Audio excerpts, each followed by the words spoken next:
আপনাদের সবাইকে জানাই আন্তরিক অভিনন্দন ও শুভেচ্ছা। আজকে প্রথম সংসদ অধিবেশন শুরু হয়েছিল, তো শুরুটা ভালোই ছিল, কিন্তু সংসদে এরকম কিছু যে একটা হবে এই আন্দাজটা কিন্তু আমরা আগে থেকেই ভাবছিলাম। আমি অবশ্যই কালকে চিন্তা করতেছিলাম যে সংসদে যে রাষ্ট্রপতি চক্ষু ভাষণটা দিবে এটা কিন্তু আগে থেকেই সিদ্ধান্ত, এটা কিন্তু বিরোধী দলও জানে।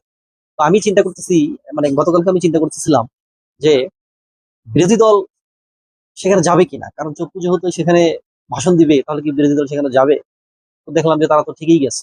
তো মনে মনে একটু চিন্তায় ছিলাম যে তারা গেল, কিছু একটা হওয়ার কথা, কিন্তু সেটাই বাস্তব হলো। কারণ বিরোধী দল আগে থেকেই পরিকল্পনা করা ছিল যে তারা সংসদে গেলে যদি সেখানে চুপুকে ভাষণ দেওয়া হয় বা চুপু যদি আসে ভাষণ দিতে নির্লজ্জ বেহায়ার মতো, তাহলে তারা এখানে ওয়াকআউট করবে এবং সংসদ থেকে বেরিয়ে আসবে তারা। তো সেই রকমটাই হয়েছে দর্শক, যদি আপনাদেরকে একটু দেখাই, চলেন আগে দেখে আসি।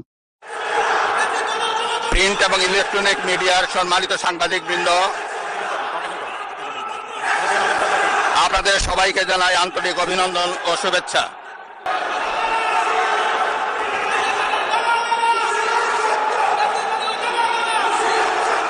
আমন্ত্রিত অতিথিবৃন্দ,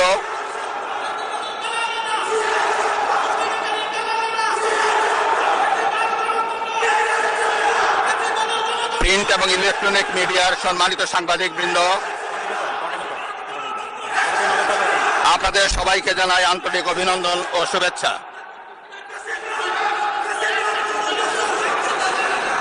জনাব স্পিকার,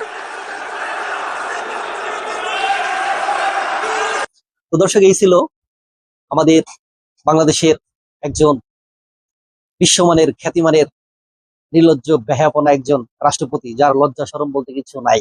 ভাই, তারে আপনি যতই লজ্জা দেন, যতই গালাগালি করেন, যতই অপমান করেন, ভাই তার গায়ে তো লাগে না। কারণ তার শরীর না ভাই, মনে করেন যে একটা জিন্দা লাশ। হ্যাঁ, তারে যাই বলুন না কেন, সেটা গায়ে লাগায় না। কথা আছে না যে কে কি বললো যায় আসে না, এক কেন্দ্রে শুনে আর কেন্দ্রে বাইর করে দেয়। আমাদের রাষ্ট্রপতি চোখ পুরো সেই অবস্থা। তিনি যে যাই বলেন না কেন, তিনি এক কেন্দ্রে শুনে আর কেন্দ্রে বাইর করে দেয়। এত কিছু শোনার টাইম নেই, এত কিছু দেখারও টাইম নেই। কথা হলো গিয়া যে আমি যে চেয়ারটায় বসে আছি এই চেয়ারটা ভাই আমি ছাড়বো না। এটা কত সরকার আসুক আর যাক, সেটা দেখার বিষয় না। পরপর 3টা নির্বাচন হয়ে গেছে মনে করেন এই চুপ্পুর আমলে। চুপ্পুর চিন্তা ভাবনা হলো যে মরার আগ পর্যন্ত সেইখানে থাকবে বৈশা, এবং নির্বাচন একটা পর একটা হবেই। নির্বাচন হোক আর সরকার আসুক আর যাক, মাগার আমি চেয়ারটা ছাড়বো না। এই চেয়ারের যে মজা, এই চেয়ারটা মাগার ছাড়া যাবে না।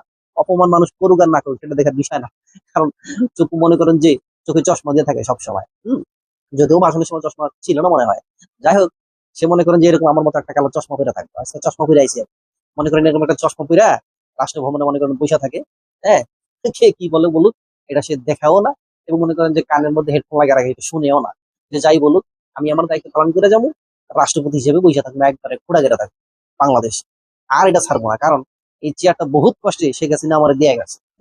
কারণ শেখ হাসিনা অনেক মূল্যবান একটা সম্পদ, মূল্যবান একটা চেয়ার মনে করেন যে চুক্তি সাথে দিয়ে গেছে। এইটা তো অত সহজে ছাড়া যাবে না। আর এটা মনে করেন যে একটা শেখ হাসিনার স্মৃতি, এই স্মৃতিটাকে তো ধরে রাখতে হবে ভাই। তা না হলে ভাই এরকম একজন মানুষ কিভাবে থাকতে পারে এত অপমান করার পরেও? আরে ভাই, একজন যদি দেশপ্রেমিক মানুষ হতো, একজন যদি দেশপ্রেমিক মানুষ হতো, স্বচ্ছ মানুষ হতো, সৎ দিত, তাহলে ভাই এত অপমান করার তো কোনো প্রশ্নই হতো না। আরো আগেই সেটা ছাইড়া দিয়ে পদত্যাগ করে মনে করেন চলে যেত, রাষ্ট্রপতি পদত্যাগ করে। আল্লাহ জানে সামনে আরো কত কিছু দেখার লাগে।